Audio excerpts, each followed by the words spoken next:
복음을 살아내고 복음을 전하고 또 복음을 사모하는 인생들에게 하나님께서 어떤 은혜의 복을 주시는가, 우리 이런 주제를 가지고 오늘은 구약성경 다니엘서 12장 말씀을 함께 나누도록 하겠습니다. 구약성경에 오늘 그 본문을 4절을 읽었는데요. 다니엘 서를 이 부분을 읽으면 연상되는 그 책들이 있죠. 어떤 책이 떠오르세요, 여러분 혹시? 여기서 답이 나오는 것 같은데? 맞습니다. 맞습니다. 정답이고, 신약 성경의 이제 계시록, 묵시문학이라고 부르는데, 다가올 그 예수님의 그 재림의 시대를 계시한 책이 요한계시록이잖아요. 이 계시가 무슨 뜻이냐면, 영어로 얘기하면 revelation이라고 조금 어려운 단어인데, 이렇게 감춰져 있는 것을 이 밝게 드러내 딱 보이는 거, 그걸 계시라고 합니다. 그러니까 이제 주머니에 아무것도 없네요. 이렇게 제 주머니에 있는 게 아무것도 여러분 앉아서 무슨 뭐 투시 능력이 없는데 그거 어떻게 알겠어요, 그죠? 그런데 그 궁금하면은 이 안에 들어있는 게 뭔지 보여드릴게요. 이렇게 짠, 이게 계시입니다. 이게 밝게 들어 딱 보이니까 여러분, 호주머니 안에 무엇이 있는지 여러분 알 수 있잖아요. 이렇게 감춰져 있을 때는 모르잖아요. 이게 계시라고요. 그러니까 주님의 백성들이 하나님의 말씀을 읽고 묵상하면서 하나님의 사랑과 선택과 구원받은 자들은 다 하나님의 뜻들을 밝히 계시되어진 말씀을 깨닫는다고 저는 믿습니다. 아멘. 이게 무슨 이만희만 그걸 깨닫는 게 아니라니까요. 이만희 씨는 그 자기만이 깨닫는다고 독점적인 그 지식과 지혜가 있다고 그렇게 주장하지 않습니까? 그런 걸 보고 뭐라고 그러느냐? 전문 용어로 말짱황이라고 그러는 겁니다. 완전 거짓된 가르침을 전하는 자죠. 그런데 구약 성경에도 이 계시록, 요한계시록 그 비슷한 성격의 내용이나 또 구조나 또 그 계시된 목적을 갖고 있는 책들이 있습니다. 그 대표적인 책들이 다니엘서고 에스겔서 같은 책들입니다. 그런 책들을 읽어보면 한참 있다 이거 신약 성경 계시록적 그 특징이 많이 있네. 그거는 어떻게 하는가? 어떻게 할까요? 읽어보면 압니다. 그냥 한번 읽어보면 그것을 알 수 있습니다. 제가 신학교를 다닐 때 그 설교학이라는 학문을 1년간 필수로 배웁니다. 그러니까 이제 학교 다닐 때 졸업하기 위해서 이제 공부해야 되는 과목 중에 필수 과목도 있고 선택 과목도 있고 그렇잖아요. 필수 과목은 졸업하려면 꼭 들어야 되는 과목이고, 선택 과목은 자기의 이제 호불호에 따라서 더 공부하고 싶은 분야를 가서 이제 공부하는 거잖아요. 그런데 이제 필수 과목이 설교학이 있는데, 한 학기 동안은 설교의 이론을 가르치고, 그리고 뭐 그때 배운 거 사실 뭐 기억나는 건 별로 없습니다만, 그리고 그 나머지 학기 동안에는 실제 그 설교를 실습합니다. 실습을 하고 그 실습한 거를 그 학우들이, 클래스메이트들이 평가를 합니다. 평가를. 그걸 가지고 이제 그레이드를 매깁니다. 그런데 이제 그 학기 초 이렇게 바구니가 이렇게 2개가 있어요. 이렇게 바구니가, 이쪽 바구니, 우리 헌금 바구니 같이 거기를 이제 손을 집어넣어 가지고 제비 뽑는 겁니다. 제비를 딱 뽑아 가지고 그분은 어떻게 그걸 뭐 여러분들이 원하는 본문을 가지고 설교하세요가 아니라 이렇게 제비를 뽑아 가지고 이렇게 딱 나오는 말씀을 가지고 설교하는 겁니다. 그러니까 이제 어떤 말씀이 뽑힐지 자기는 모르죠. 복불복이라고 그러나? 그런 걸 가지고. 그래서 이렇게 딱 뽑았는데, 이제 신약 성경 한 바구니, 구약 성경 한 바구니가 있는 거예요. 그래서 저는 딱 보니까 신약 성경에서는 고린도전서 말씀을 뽑았습니다. 그리고 구약 성경 바구니에 딱 뽑으니까 에스겔서 말씀이 나오는 거예요. 그래서 제가 어려운 책이 나왔다. 그러면서 그 에스겔서에서 가장 그 계시의 정점인 막 환상을 보고 막 그런 그 계시의 정점인 본문이 딱 나온 거예요. 예, 그래서 이 말씀이 이게 그 부분만 가지고 똑 떼어놔 갖고 주제 설교하는 것은 가르침의 방향에 맞지 않기 때문에 완전 강해 중심 설교를 해야 되기 때문에 성경 전체를 이해해야 되는 그런 본문이었습니다. 그래서 저도 이제 그 본문을 딱 떼내 가지고 뭐 어떻게 해볼까 도저히 이게 답이 안 나오는 거예요. 제가 뭐 탁월한 설교자도 아니고 도대체 이걸 어떻게 풀어가야 될지 깜깜하게 답이 안 나왔어요. 그래서 제가 어떻게 했냐면은 기도하는 가운데 그냥 에스겔서, 다니엘서를 통째로 한번 읽어보자. 예. 그 책이 원래 그 두 책이 그 짧은 책이 아닙니다. 꽤 그 방대한 규모의 책인데 그 본문 한 부분을 이해하기 위해서 그거 가지고 제가 설교를 풀어나가기가 그때 당시 제가 그 신학생 시절이니까 만만치 않으니까 이거를 이 본문이 무엇을 말하는지 좀 미련한 방법이지만 시간도 많이 걸리고 지금 이 방법이 맞나? 이런 생각이 가끔씩 회의가 들지만 성경 전체를 한번 읽어봐야 되겠다. 급할수록 돌아가야지. 따라해볼까요 우리? 급할수록 돌아갑시다. 급할수록 돌아갑시다. 어디로 돌아가냐? 말씀으로 돌아갑시다. 시작. 말씀으로 돌아갑시다. 제가 자꾸 이제 그것을 되새기면서 에스겔서, 다니엘서 전체를 그냥 통독을 한 10여 차례 했습니다. 그런데 여러분이 갖고 있는 이 개역개정 성경을 읽어보니까 잘 이해가 안 돼. 그래서 그 새번역 성경이라든가 좀 요게 현대인들이 읽기 쉽게 번역된 그런 책들 있잖아요. 그거로도 5번씩 읽어보고 그 구약 성경 그 묵시문학 전체를 한 10번 정도로 계속 통독을 해보니까 내가 설교해야 될 본문이 전체 중에서 어떤 역할을 가지고 있고 어떤 위치에 있는지를, 어떤 메시지를 담고 있는지가 어렴풋이 이해가 되더라고요.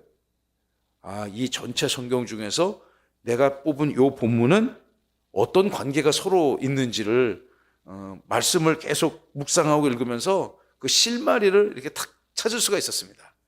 그러는 과정에 그 설교를 이제 30분 설교를 준비해서 설교를 해갖고 졸업을 할 수 있었던 그런 기억이 있는데, 여러분 오늘 이 다니엘서가 좀 어려운 본문이긴 합니다만 또 다니엘서 중에서 가장 잘 알려진 본문이기도 합니다. 이 본문을 묵상하면서 환난과 전쟁의 시대에 오늘 우리의 살아가는 삶의 자세와 또 삶의 모습에 대해서 또 우리를 생명책에 여러분의 소중한 이름을 기록하신 하나님의 권세와 능력과 위엄을 주권을 받아들이시고 오늘도 믿음으로 승리하는 저와 여러분 되시길 바랍니다. 여러분 오늘 이 본문은 하나님의 백성이 어떻게 구원받고 또 구원받은 백성들이 어떤 은혜와 상급을 얻는다라는 것을 짧지만 강렬하게도 전하고 있는 소중한 하나님의 말씀입니다. 특별히 다니엘서 이 본문은 하나님의 심판의 때가 반드시 임할 것임을 강력히 선언하고 있습니다. 여러분 그 하나님은 심판자시잖아요. 믿으시죠? 심판이 뭐 하는 역할을 하는 걸까요? 심판이?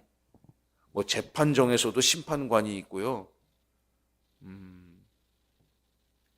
그 야구 좋아하세요? 야구 요즘에 그 대전 사람들 아주 그냥 막 대전 충청권 사시는 분들 그 연고하는 팀이 성적이 좋아가지고 그냥 거의 모든 매 게임마다 그냥 다 그냥 그 매진을 기록했다잖아요. 새 구장 만들었는데 그래서 제 딸이 가끔 친구들하고 가는 것 같더라고. 아주 그냥 이 충청 연고팀에 아주 그냥 영어로 얘기하면 휴지 팬, 광팬입니다. 예. 그래서 제가 응원하는 팀하고 결승전에서 붙은 거예요. 그래서 막 서로 그냥 카톡방으로 우리 팀 이겨라, 뭐 니네 팀 져라. 그런 이렇게 응원전을 벌였던 기억이 있습니다. 결국 이제 제가 응원하는 팀이 우승을 했습니다. 저는 근데 그 야구를 보면은 그 야구는 일단 살아야 이기잖아요. 죽으면 집니다. 그런데 그 게임은 어떤 룰을 갖고 있냐면은 사람이 빨라야 돼요. 뭐보다 빨라야 되냐? 공보다 빨라야 되는 거예요. 그러니까 어렵죠. 그 쉬운 스포츠가 아니에요, 보면. 여러분 상식적으로 생각하면 공이 빠르지 사람이 빠르겠습니까? 아무리 사람이 빨리 뛰는데 여기서 이렇게 공을 탁 던지면 그 공의 속도를 따라가기가 어렵잖아요. 근데 그 게임의 룰은 사람이 공보다 빨라야 스코어를 얻는 그런 게임이잖아요. 홈런을 탁 치면 천천히 돌아도 특권이 있는 거죠. 공보다 빨리 안 들어와도 천천히 뭐 자기 즐거움을 다 만끽을 하고 들어와도 이렇게 인정해주는 그런 특별한 제도가 있죠. 그런데 그것이 공보다 빠르냐 늦느냐를 딱 판정해주는 사람이 심판자잖아요. 그래서 이제 심판들이 상황마다 콜을 하지 않습니까? 너 죽었어. 집에 들어가. 너 아웃이야. 아웃. 죽었어. 심판자, 저지가 하는 일입니다. 그리고 너 살았어. 세이프. 안전한 상태야. 이 콜을 이제 주심이 합니다. 그걸 하는 사람이 누구인가? 영어로 하면 저지, 심판자들입니다. 근데 이제 요즘에는 다 이 불신의 시대라서 옛날에는 뭐 심판이 너 죽었어 살았어 하면은 그냥 내 억울하지만 뭐 그냥 찍소리도 못하고 들어가야 되는데 요즘에는 당신은 못 믿겠다. 그 심판이 맞는지 확인해 보자. 이렇게 얘기하죠. 이게 뭐 하는 거예요? 이거? 비디오 보자. 그래서 여러 각도에서 다각도로 그냥 그 사람이 공보다 빨랐는지 느렸는지를 확인해서 다시 재콜을 하지 않습니까? 확인해 보니까 번복이 되기도 합니다. 번복이 되기도 합니다. 이런 심판의 때가 우리 영적인 세계에 반드시 찾아올 것이라는 것을 성경은 강력하게 증언하고 있는 것이죠. 이러한 것들을 분명하게 그 묵시문학적 장르 기법으로 쓴 책들이 요한계시록이고 다니엘서고 에스겔서 같은 그런 책이라고 합니다. 성경에 다양한 장르가 있는데 이런 목적의 장르들을 묵시문학이라고 부르는 겁니다. 우리 따라해 봅시다. 묵시문학. 묵시문학. 우리 학교 다닐 때 국어 시간에 다양한 장르를 배우잖아요. 시도 배우고요. 논설문, 연설문, 극시네리오, 뭐 수필, 소설 이런 다양한 장르를 배우듯이 성경 안에도 하나님의 이 말씀을 기록한 이 하나님 그 성경책도 그 다양한 장르가 그 안에 들어가 있습니다. 성경 중에서 이렇게 하나님의 심판의 때를 분명히 암시하고 있는 책이 이 다니엘서나 에스겔서 같은 책이라는 거죠. 이 책을 읽어보면 금방 우리는 현상적으로 이해할 수 없는 말씀들이 있기는 합니다만 그 말씀을 통해서 장차 도래할 하나님의 심판의 때가 어떻게 전개될 것이고 저와 여러분과 같이 하나님의 생명책에 기록된 사람들은 어떤 대접을 받게 될 것인지를 기록하고 있습니다. 우리 1절을 한번 읽어보면서 종말의 시대에 임하는 세 가지 특징을 함께 살펴보기를 원합니다. 1절 다 함께 시작. 그때에 내 민족을 호위하는 큰 군주 미가엘이 일어날 것이요 또 환난 날이 있으리니 이는 개국 이래로 그때까지 없던 환난일 것이며 그때에 내 백성 중 책에 기록된 모든 자가 구원을 받을 것이라. 아멘. 사실 오늘 시간이 길지 않은 이 상황 속에서 이 본문에 담겨져 있는 깊고 심오한 뜻들을 다 헤아리기에는 시간도 부족하고 사실 저의 실력도 부족합니다. 그러나 이 말씀 앞뒤 이 본문을 중심으로 앞에 뒤에 있는 맥락들을 쭉 읽어가면 반드시 심판의 때가 임한다. 우리 이렇게 선언해 봅시다. 반드시 심판의 때가 올 것이다. 반드시 심판의 때가 올 것이다. 그 심판의 때에 어떠한 현상들이 생겨날 것인가? 심판의 때에 임하는 세 단계를 이 짧은 한 절이 설명합니다. 그것은 전쟁의 소식입니다. 여러분 전쟁이 났다고 가정해 보세요. 우리나라는 지금 평화를 이렇게 구가하고 있는 시대잖아요. 얼마나 좋습니까? 대한민국이. 할렐루야. 저는 이 땅이 정말 크게 축복받은 땅이라고 생각합니다. 특히 여러분 이 머릿속에 세계 지도를 그려보면 아시아, 유럽 대륙이 이렇게 붙어 있잖아요. 저기 미국, 아메리카 대륙은 떨어져 있지 않습니까? 바다에 멀리.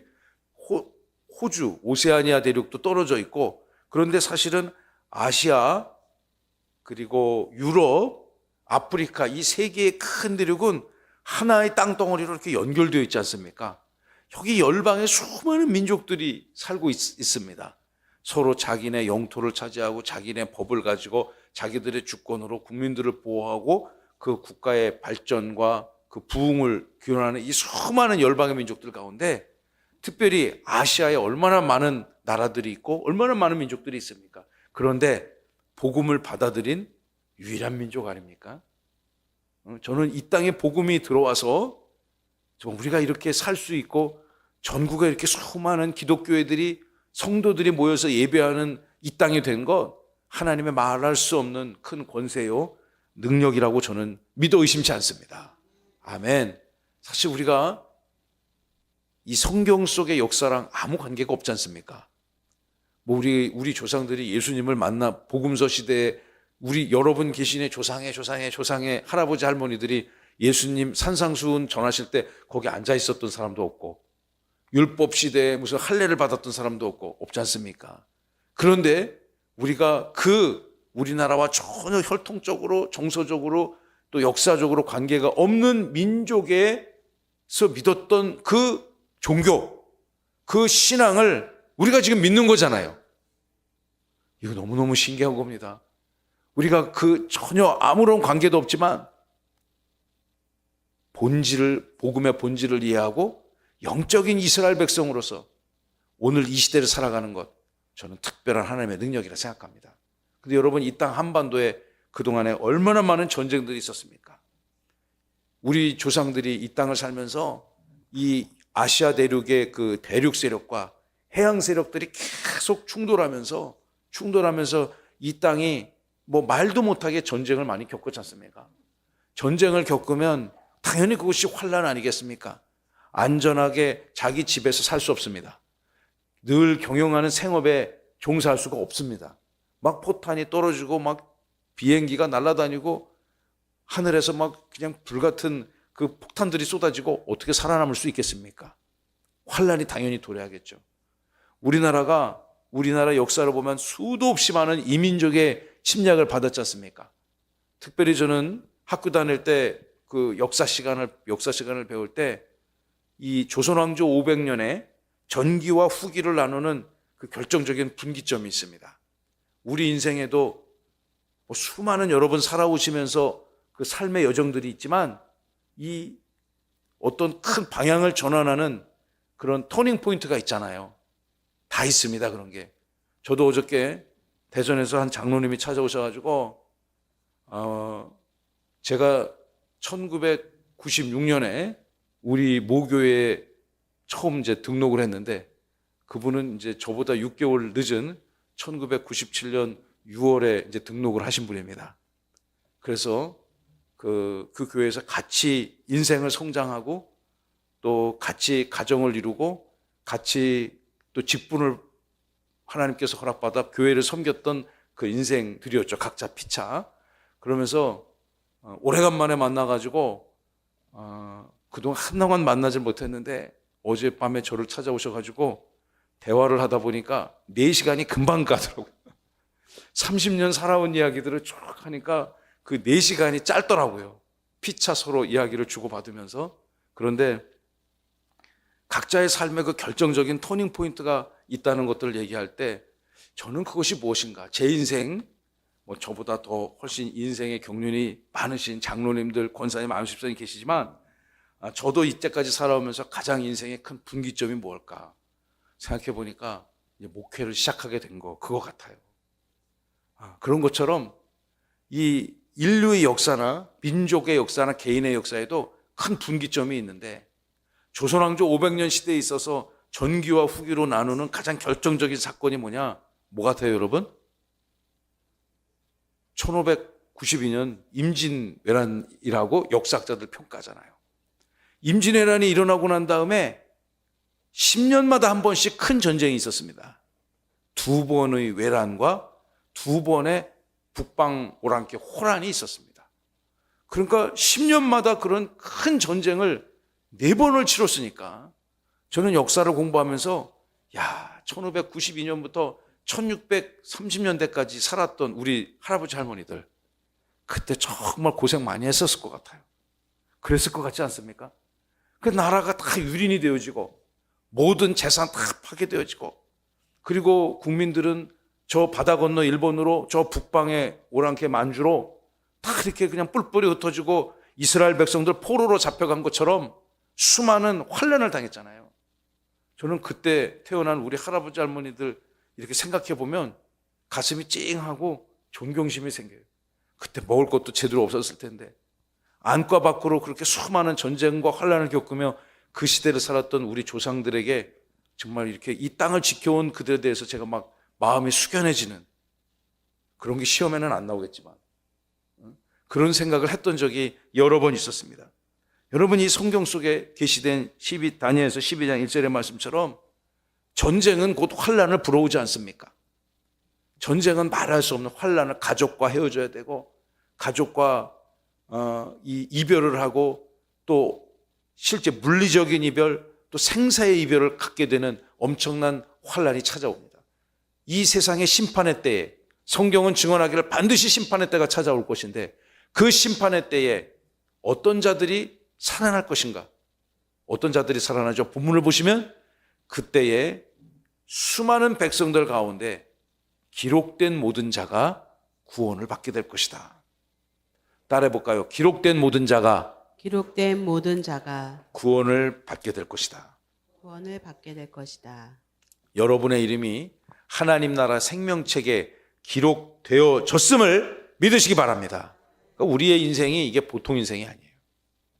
예수를 믿기 전과 예수를 믿고 나서의 그 명확한 구분은 인간의 언어와 이성으로 헤아릴 수 없는 압도적인 차이가 있는 것입니다. 세상에서 뭐 다 자기가 잘난 줄 알고 자기 돈으로 살고 자기 명예와 뭐 그 권세로 살아간다고 생각하지만 자기가 세상에서 배운 지식으로 살아간다 하지만 아닙니다. 정말로 살아날 자는 하나님의 생명책에 기록된 자가 살아남을 것임을 믿으시기 바랍니다. 우리는 그 생명책에 기록된 것이 감사해서 그리고 우리의 소중한 이름이 그 하나님의 구원받을 자의 리스트에 딱 있는 거죠. 심판받을 자의 리스트가 있고 구원받을 자의 그 명부가 따로 있다는 것입니다. 여러분의 이름은 구원받을 자의 명부에 기록되어져 있는 것입니다. 할렐루야. 우리는 이미 1차적인 심판을 받은 인생들입니다. 이 땅에서 삶을 다 마치고 영원한 하나님 나라에 들어갈 때 우리는 구원받은 하나님의 백성으로 어깨에 힘을 딱 주고 당당하게 하나님 나라 갈 수 있는 것입니다. 할렐루야. 이 땅을 살아가면서는 그 하나님을 연습하고 하나님의 나라를 훈련하며 주님의 몸된 교회 공동체 안에서 아름다운 예배자로 승리하시는 우리 모두가 될 줄로 믿습니다. 여러분, 그 나라에 여러분 해외여행 가보셨으면 아실 것입니다. 그 나라에서 딱 이렇게 여러분 여권을 딱 검사하고 그럼 이제 요즘엔 다 기계가 좋아가지고 전산으로 이렇게 이름을 탁 치면 그 사람에 관한 이력이 딱 뜰 거 아닙니까? 그리고 도장을 빵 찍어주고 들어가라고 하잖아요. 그럼 그 나라에 비로소 들어가는 거잖아요. 그런데 모든 사람이 다 들어가지 않습니다. 입국을 거절당하는 경우도 있습니다. 있을까요? 없을까요? 있습니다. 거절당할 때는 언제 거절당합니까? 그 나라에 들어갈 조건을 갖추지 못한 자는 안 들어보내주는 겁니다. 입국이 안 되는 것입니다. 비록 비행기표, 비싼 비행기표 사고서 태평양을 건너서 미국 땅 안에 실질적으로 들어왔지만 공항에 도착했다고 거기가 미국이 아닙니다. 미국 입국 심사대를 통과를 해야지 미국 땅에 들어가는 거죠. 그 사람들이 심판을 하는 것입니다. 이 사람이 들어올 자격을 다 갖추었는가. 들어올 자격을 갖추지 않으면 안 들어보내줍니다. 대통령 아들이라고 하더라도 미국 땅에 들어갈 자격을 갖추지 않으면 안 들어보내줍니다. 우리나라 마찬가지입니다. 제가 예전에 미국을 이렇게 자주 다닐 때 우리 이경성 목사님하고 미국을 같이 갔습니다. 근데 이분은 미국에 거주할 수 있는 영주권이 있거든요. 그래서 그 카드를 그린 카드라고 그러나 그 카드를 얼마나 애지중지하게 품에 넣고 다니는지 가끔씩 그걸 꺼내서 보여줍니다. 이분이 나 이거 있다고. 그럼 이제 미국의 그 퍼머넌트 레지던스십, 그러니까 영구히 거주할 수 있는 그 영주권 카드가 있어요. 우리나라 주민등록증이나 그 운전면허증 같은 그런 카드입니다. 그래서 자기는 그게 있기 때문에, 그때 제가 장로였어요. 목회를 하기 훨씬 전입니다. 원장로 나랑 같이 들어가면 그냥 프리 패스 된다는 거야. 그래서 그냥 나 혼자 따로 가겠다. 나 미국 자주 다녀가지고 내가 알아서 이렇게 들어갈 수 있다고. 그런데 아니라고, 그냥 나랑 같이 가면은 프리 패스래. 빨리 통과 준대. 그래서 나는 그 말을 믿고 옆에 딱 같이 섰습니다. 이렇게 같이 이렇게 나란히 섰는데 그분이 딱 이러는 거예요. 둘이 가족이냐? 둘이 패밀리냐고. 응? 친절하게 안 물어봅니다. 둘이 관계가 뭐냐? 그래서 패밀리라고 그랬어요. 그러니까 딱 보니까 성이 다르잖아요. 예? 너는 이씨고 당신은 이씨고 당신은 원씨인데 그 패밀리를 어떻게 주장하냐? 이렇게 따져요. 그러니까 거짓말을 해야 되는 거, 이제 당황이 돼 갖고. 사실 우리 매형이라고. 성이 다른 거를 설명을 순간적으로 막 따지고 들어오는데 매형이라고 이렇게 해서, 그러니까 내 누나의 남편이다. 그럼 설명이 되잖아요. 성이 다른 게. 그럼 넘어갈 줄 알았는데, 그러니까 당신들 패밀리 아니네. 그 사람의 결론은, 그러니까 너는 뒤로 가. 너는 뒤로 가. 너는 영주권도 없고, 그리고 또 이런 별도의 심사를 받아야 되니까 너는 뒤로 가. 해갖고 제가 퇴짜를 맞았습니다. 기분이 1번 좋았다. 2번 상당히 붓겠다. 기분이 상당히 나쁘더라고요. 내가 그걸 당하는데. 그래서 내가, 목사님 따라오면은 뭐 프리패스 된다며. 이거 어떻게 된 거냐고. 그러니까, 보통은 해주는데 그 왜 안 해주는지 모르겠다고. 그래서 제가 뒤로 가갖고, 그분은 뭐 금방 그냥 원래 영주권이 있는 사람인데, 그냥 잠깐 남의 나라 들어갔다가 다시 원래 들어오는 사람이니까 그냥, 그리고 또 이제 장애를 갖고 계시니까 그냥 통과시켜줘요. 근데 저는 세워놓고 이제 의심을 한번 받은 거야, 이게. 제가. 그냥 누구한테 묻어가는 사람으로 오해를 받는 거야. 그러니까 너는 왜 왔냐? 어디에서 살다 왔냐? 목적이 뭐냐? 잠은 어디서 자냐? 너 직업은 뭐냐? 미국에 아는 사람은 있어 왔냐? 이렇게 다 제가 뭐 그 정도 영어를 할 줄 압니다. 그냥 뭐 잘은 못해도 다 대답하는데 상당히 기분이 나쁜 거예요. 뭐가 기분 나쁘냐? 이 사람은 나를 의심하는 거야. 뭘로 의심할까요? 불법 체류할 가능성이 높다고 판단하는 거야, 이 사람은. 그래서 나는 불법 체류를 절대 할 사람이 아니고 여기서 며칠 동안 일 보고 다시 내 나라인 한국으로 돌아가서 내 생업에 종사하고 내 가족과 함께 할 것이다 라는 거를 내가 말로써 입증을 해야 되는 거더라고. 그래서 그거를 한참 동안 입증을 20분, 30분 이상 제가 오랜 시간 붙들려 갖고 조사를 받았습니다. 그리고 나서 그 사람들에게 의심이 다 사라지고 난 뒤에 들어가라고 입국을 승인을 해주더라고요. 이제 내가 그 목사님을 만나서 목사님 덕에 참 좋은 경험했습니다. 참 아주 유익했습니다. 그랬을까요? 제가 막 그냥 불평불만을 쏟아냈어요. 나 혼자서도 그냥 다 이렇게 했는데 괜히 목사님 그 말 믿다가 나 아주 그냥 기분 되게 나빴다고. 그러니까 미안하다고. 여러분, 우리도 천국 갈 때 아무나 가는 게 아니에요. 천국에. 예? 천국에 들어갈 조건을 갖춘 자들이 들어가는 겁니다. 할렐루야. 아무리 착하고 선하게 한다 할지라도요, 뭐 착하게 살면 천국 가는 게 아니에요. 누가 천국 가냐? 여러분의 이름과 같이 생명책에 기록된 자가 전쟁과 환난과 기근과 대핍박의 시대를 지나고 나서 영원한 구원의 시대에 우리는 당당하게 천국의 백성의 이름 올린 바와 같이 입성하는 것입니다. 할렐루야. 그런데 이 종말의 때가 아닌 이 시대에 우리는 이 땅에서 삶을 여러분 편안하게 누리시고 아름답게 매일매일 천국을 연습하시며 살아가시다가 영원한 하나님 나라 본향에 행복하게 가시기를 주님의 이름으로 축원합니다. 자, 우리 2절, 3절, 4절을 또 빨리 살펴봐야 되겠죠? 2절 다 함께 시작. 땅의 티끌 가운데에서 자는 자 중에서 많은 사람이 깨어나 깨어나 영생을 받는 자도 있겠고 수치를 당하여서 영원히 부끄러움을 당할 자도 있을 것이며 많은 자 중에서 많은 사람이 깨어나 영생을 받는 자도 있을 것이다. 부활을 이야기하고 있습니다. 믿는 자들은 생명책에 기록된 자는 부활될 것임을 믿으시기 바랍니다. 신약 성경에는 부활에 관한 말씀이 많습니다.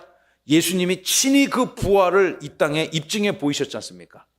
구약 성경에도 이 부활에 관한 이 본문이 몇 본문이 있습니다. 그 중에 한 본문이 바로 다니엘서 12장 2절입니다.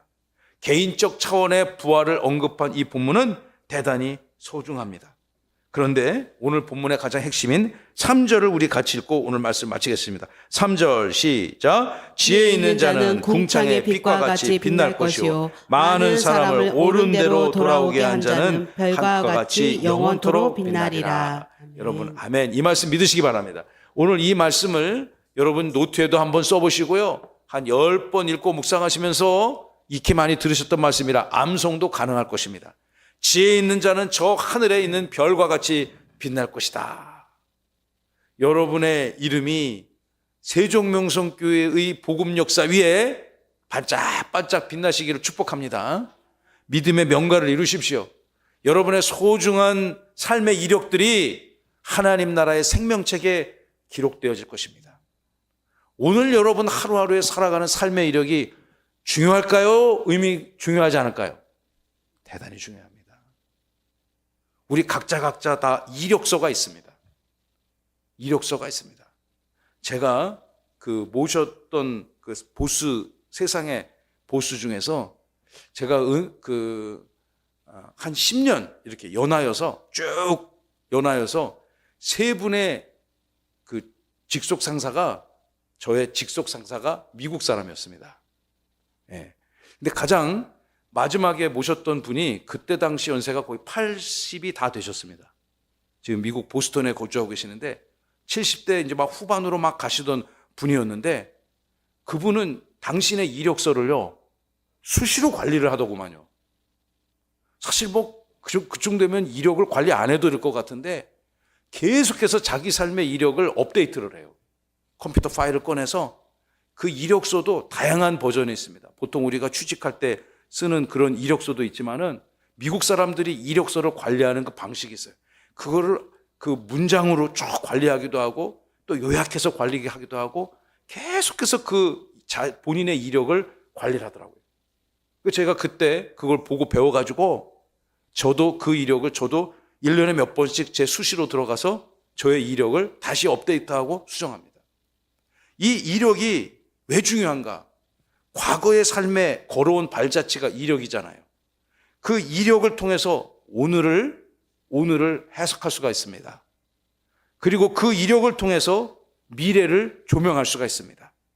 여러분의 신앙생활의 하루하루가 저 하늘의 궁창의 별과 같이 빛나는 그러한 삶의 이력을 갖추시기를 간절히 소망합니다. 얼마나 아름다운 것입니까? 누군가 여러분의 삶의 이력을 탁 봤을 때 하나님 나라의 생명책에 기록되면 물론이요 하나님이 창조하신 저 궁창에 밝히 빛나는 그 이름 얼마나 영광스러운 표현입니까? 여러분 이름 속자 2자인 분도 있고 가령 4자인 분도 있지만 여러분 가문의 그 귀한 신앙의 이력이 이 위대한 역사를 감당하는 주님의 몸된 교회의 복음 역사에 반짝반짝 빛나는 별과 같이 되기를 바라고 특별히 여러분의 배우자나 여러분의 자녀들의 이 소중한 삶의 이력이 이렇게 기록되기를 간절히 소망합니다. 또 이 말씀을 보시면요 많은 사람을 옳은 대로 돌아오게 한 자는 하늘의 별과 같이 영원토록 빛나리라. 아멘. 아멘. 비단 전도사님이나 목회자들 뿐만 아니라 여러분 각자의 삶의 현장에서 주님의 백성들을 주께로 회복시키는 귀한 은혜의 역사가 이와 같이 나타나기를 간절히 바랍니다. 제가 과거에 어떤 한 가정에게 전도를 해서 성령이 여러분 갑자기 역사하니까 예수를 전혀 믿을 것 같지 않았던 그 인생이 주 앞에 회복된다는 것을 경험한 적이 있습니다.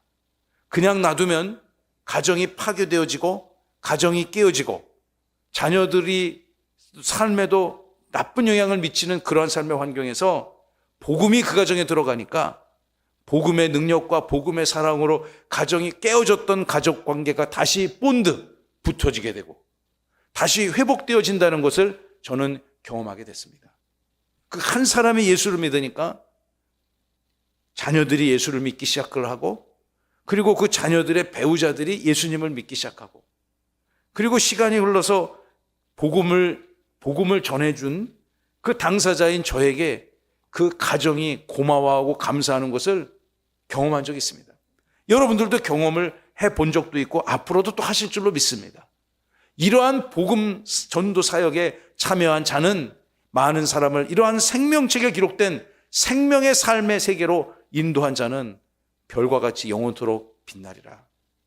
여러분, 이 말씀이 성경에 기록된 죽어있는 말씀이 아니라 여러분에게 복을 주시고 또 축복을 주시기 위한 살아있는 하나님의 말씀임을 믿으시기 바랍니다. 지혜 있는 자는 궁창의 빛과 같이 빛날 것이요 많은 사람을 옳은 대로 돌아오게 한 자는 별과 같이 영원토록 빛나리라. 아멘. 이 말씀이 여러분의 심령에 반짝반짝 빛나고 이 말씀이 여러분의 후손들에게 전수되어지고 오늘도 하나님의 생명책에 기록된 위대한 자의 생명과 또 영적인 프라이드, 주권을 누리시면서 존귀한 삶 이루시기를, 하나님 나라의 역사에 귀하고 귀하게 기록되시기를 살아계신 예수님의 이름으로 축원하고 축복합니다.